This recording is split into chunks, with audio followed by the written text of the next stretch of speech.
एका शेतकऱ्याच्या शेतात सापडलं असं काही की जे पाहून संपूर्ण महाराष्ट्र हादरला। जेव्हा एका शेतकऱ्याच्या शेतात रात्री अचानक 50 पोलिसांच्या गाड्या शिरल्या। मध्यरात्री थेट मुंबईहून आलेल्या पोलिसांच्या गाड्या शेतकऱ्याच्या द्राक्षाच्या शेतात घुसल्या। गाड्या पाहताच गावकऱ्यांच्या मनात प्रचंड भीती पसरली होती। या शांत बागेत नेमकं काय लपलं होतं हा प्रश्न प्रत्येकाला पडला होता।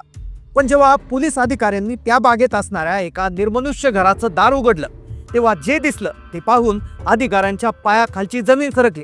त्या घरात जो प्रकार सुरू होता, ज्या वस्तू सापडल्या त्यावर कोणाचा विश्वास बसत नव्हता। गावातील इतक्या छोट्या शेतकऱ्याच्या घरात एवढं काही सुरू आहे याची कल्पना कोणालाच नव्हती। पण जेव्हा एक एक वस्तू बाहेर निघायला लागली तसं तसं गुपित उलगडायला लागलं होतं। अतिशय शांत असणारं ते गाव त्या रात्री अशा एका घटनेला सामोरं गेलं। त्यामुळे फक्त गावच नाही तर या घटनेमुळे संपूर्ण महाराष्ट्र आदरला। गावातील त्या शेतकऱ्याच्या कृत्याने सगळ्यांच्याच पायाखालची जमीन सरकली। त्या घरात सापडलेल्या वस्तू जेव्हा मुंबईला नेऊन चेक केल्या तेव्हा त्या वस्तूंची किंमत समजल्यानंतर संपूर्ण देशाला धक्का बसला।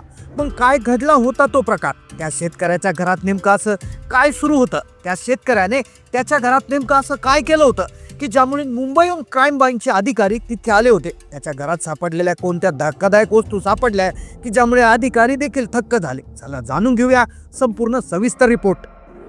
सांगली जिल्ह्यातील एक छोटंसं गाव, निसर्गरम्य, सकाळी पक्षाच्या किलबिलाटानं जागा होणार आणि संध्याकाळी द्राक्षाच्या बागातून येणाऱ्या मंद सुवासानं दरवळणार। पण या गावातली माणसंही साधी, सरळ, कष्टाळू। पण याच गावात वासुदेव नावाचा एक शेतकरी राहत होता। वासुदेव तसा गावातला नावाजलेला बागायतदार। त्याच्यासाठी द्राक्षाची बाग ही सगळ्यांसाठी आदर्श होती। नेहमी हसतमुख असणारा, गावाच्या पारावर बसून सगळ्याशी गप्पा मारणारा, प्रत्येकाच्या सुखदुःखात जाऊन सामील होणारा वासुदेव सगळ्यांना अगदी आपला वाटायचा। त्याची पत्नी शांताबाई सुद्धा अगदी साधं आयुष्य जगायची, अतिशय समाधानी होती। निसर्गाच्या सानिध्यात आनंदानं सगळं सुरू होतं। साधारण 4-5 महिन्यापासून वासुदेवच्या वागण्यात अचानक विचित्र बदल झाला होता। जो माणूस गावातल्या प्रत्येकाशी आपुलकीनं बोलायचा, सगळ्यांशी प्रेमानं वागायचा, तो आता लोकांना टाळू लागला होता। म्हणतात ना, एखाद्या अतिशय मोठ्या घटनेची सुरुवात अतिशय छोट्या घटनेने होत असते। अगदी तसंच घडलं होतं। कोणाला माहीत नव्हतं की वासुदेवच्या शेतात 4 महिन्यानंतर असा धक्कादायक प्रकार उघडणार होता आणि ज्यामुळे रात्री अचानक 50 गाड्या येऊन त्याच्या घराला घेराव घालणार होत्या, ज्यामुळे संपूर्ण देशाला हादरा बसणार होता।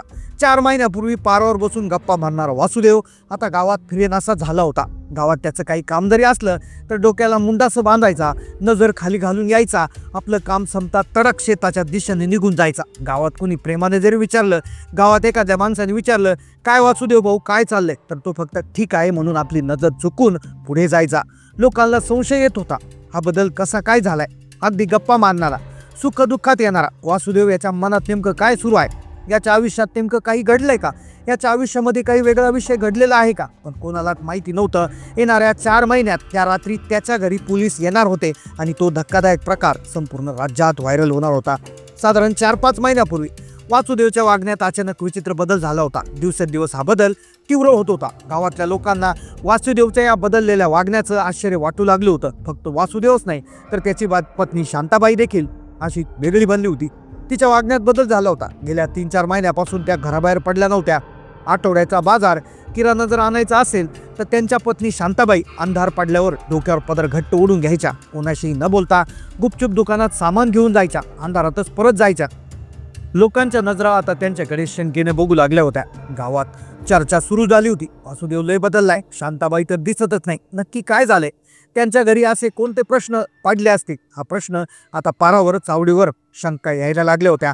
अंदाज येत नव्हता। काही लोकांनी तर रात्रीच्या वेळी त्याच्या शेतातून काही संशयास्पद हालचाली बघितल्या होत्या। गावाबाहेर 4 गावांच्या शिवेवर याची द्राक्षाची बाग होती। त्या बागेत जुनं निर्मनुष्य शेड होतं। अलीकडेच रात्री अपरात्री त्या शेडच्या दिशेने काही पांढऱ्या गाड्या दररोज ये जा करायच्या।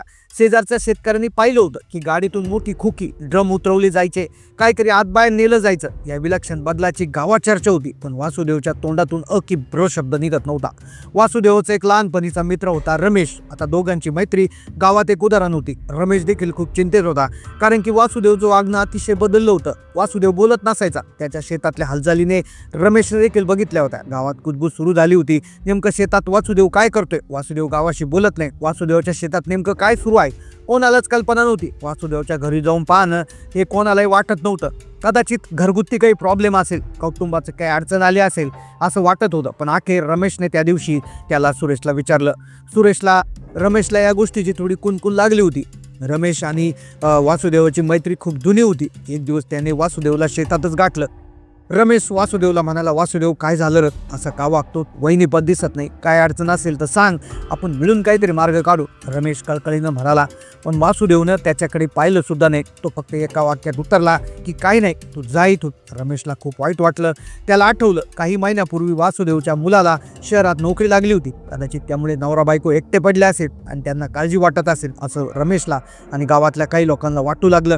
गावातल्या लोकांनी रमेशला देखील विचारलं, अरे तुझा मित्र नेमकं काय करतोय शेतात, असं काय करतोय, तो जाता येता त्याच्या गाड्या दिसतात, रात्री काहीतरी हालचाली भरपूर होतात, काय प्रयोग चालू आहे. पण रमेश म्हणाला, काही नाही रे, त्याचा मुलगा नोकरीला लागलाय, कदाचित एकटा पडला असेल म्हणून तू बोलत नसेल. पण रमेशलाही समजलं होतं त्याच्यावर आलेलं संकट हे कौटुंबिक नाही तर ते त्याच्या तरी कितीनं पटीनं भयंकर असणार आहे. कोणाला कल्पना नव्हती हे संकट जेव्हा येणाऱ्या काही दिवसात उघड होणार होतं तेव्हा सगळं गावच नाही तर संपूर्ण देश हादरून जाणार होता. त्या कुटुंबासोबत काय धक्कादायक प्रकार सुरू होता, त्यांच्यावर कोणतं संकट आलं होतं याला कुणी विचार करू शकत नव्हतं. शेतात घर असल्यामुळे त्याच्या हालचालीवर फारसं कोणाचं लक्ष नसायचं. पण आता शेजारच्या शेतकऱ्यांना रात्रीच्या वेळी त्या शेडमधून विचित्र वास येऊ लागला होता. विचारल्यावर म्हणायचा वासुदेव की द्राक्षावर नवीन औषध फवारतोय असं सांगून तो वेळ मारून न्यायचा. पण तो वास नेहमीच्या औषधापेक्षा खूप वेगळा होता, तीव्र होता. आता लोकांच्या मनातील शंका आणखीनच गडद होऊ लागली होती. रात्री अपरात्री येणाऱ्या गाड्या, मोठ्या मोठ्या मशिनरी सारख्या वस्तू, केमिकलचा विचित्र वास, वासुदेवचं बदललेलं वागणं, त्याच्या पत्नीचं वागणं हे सगळं लोकांना खटकू लागलं होतं. एका हसत्या खेळत्या कुटुंबावर भीती आणि दहशतीने कब्जा का केला असेल याचं उत्तर कोणाकडे नव्हतं. आणि अखेर तो दिवस उजाडला. ती काळोखी रात्र होती. संपूर्ण गाव अत्यंत शांत झोपलेलं होतं. अचानक साधारण रात्रीचे 10:30 वाजले असतील. तर गाव शांत झोपेत असताना रात्रीचे 7 वाजता सगळे शेतकरी जेवण करून झोपी जायचे. पण त्या रात्री 11 वाजता रात्रीमध्ये पोलिसांच्या सायरनचा आवाज आला. लोक त्या भयंकर आवाजाने उठले, कारण की अक्षरशः शेकडो गाड्यांचा तो आवाज होता. इतक्या प्रचंड गाड्या, इतका आवाज, इतकी वर्दळ कुठून आली, लोकांना प्रश्न पडला होता. प्रचंड धुराळ उडवत मुंबई क्राईम ब्रांचची टीम त्या ठिकाणी हजर झाली होती. त्यांनी गुप्त माहिती मिळाली होती की सांगली जिल्ह्यातील एका शेतात एक भयंकर प्रकार सुरू होता. या गाड्यांची एंट्री झाली. एंट्री झाल्यानंतर कदाचित त्या क्षणी त्या ठिकाणी सगळं गाव दागत झालं होतं. गावातून वळख घेऊन त्या ज्या गाड्या आहेत तर त्या सरळ गावाबाहेरील वासुदेवच्या द्राक्षाकडे वळाल्या होत्या. आता लोकांना समजलं होतं की गाड्या वासुदेवच्या बागेकडे चालल्या आहेत, कारण की वासुदेवची बाग ही गावात सगळ्यात शेवटी असायची आणि गावातील बाहेर वळण घेऊन त्याच्या द्राक्षाच्या बागेकडे जावं लागायचं. आणि अशा प्रकारे त्या गाड्या निघाल्या होत्या. अगदी सरळ रेषेत त्या गाड्या, कुठलेही वळण न घेत्या सरळ गाड्या वासुदेवाच्या द्राक्ष बागेकडे वळाल्या. मुंबई क्राईम ब्रांचला एक टीप मिळाली होती. ती टीप इतकी भयंकर होती की त्याचं रहस्य आता उलगडणार होतं.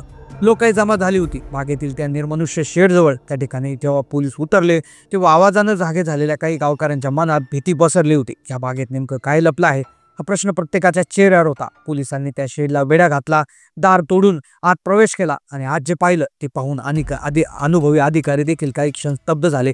गावकरी दूरवरून पाहत होते. पोलीस आतून वासुदेवान त्या सहकामगारांना बाहेर उडू काढलं. जागीच हातकडे ठोकल्या. लोकांमध्ये कुजबूज सुरू झाली.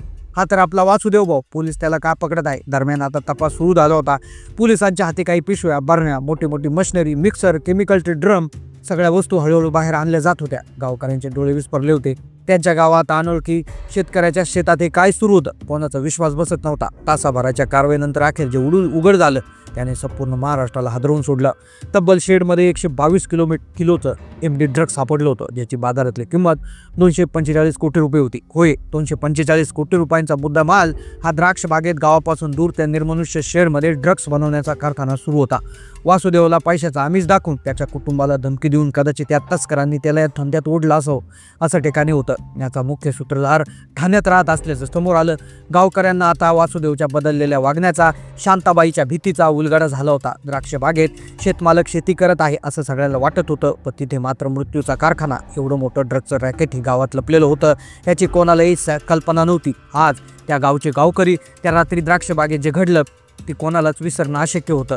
गडद अंधारात अचानक आलेल्या गाड्या, शेडभोवती तणाव आणि आतल्या भयानक गोष्टी जेव्हा उघडकीस आल्या, कोट्यवधीचे ड्रग्ज तेव्हा समोर ठेवण्यात आलं, त्यावेळेस संपूर्ण देश हादरून गेला होता. एका शेतकऱ्याच्या दडलेलं भयानक गुपित साधारणपणे 2023-24च्या दरम्यान उघड झालं होतं. जेव्हा पोलिसांना टीप मिळाली तेव्हा एक मोठा तस्कर सांगलीतल्या ग्रामीण भागात कारखाना सुरू करून MD ड्रग्ज तयार करत आहे. या माहितीच्या आधारावर रात्रीच्या अंधारात सायरन वाजवत ह्या गाड्या दाखल झाल्या होत्या. ही घटना 2 वर्षापूर्वी सांगलीमध्ये घडली होती, त्यामुळे महाराष्ट्र हादरला होता. ही घटना तुम्हाला नेमकं कशी वाटली नक्की कमेंट करून कळवा. चॅनलला नवीन असाल तर सबस्क्राईब करा.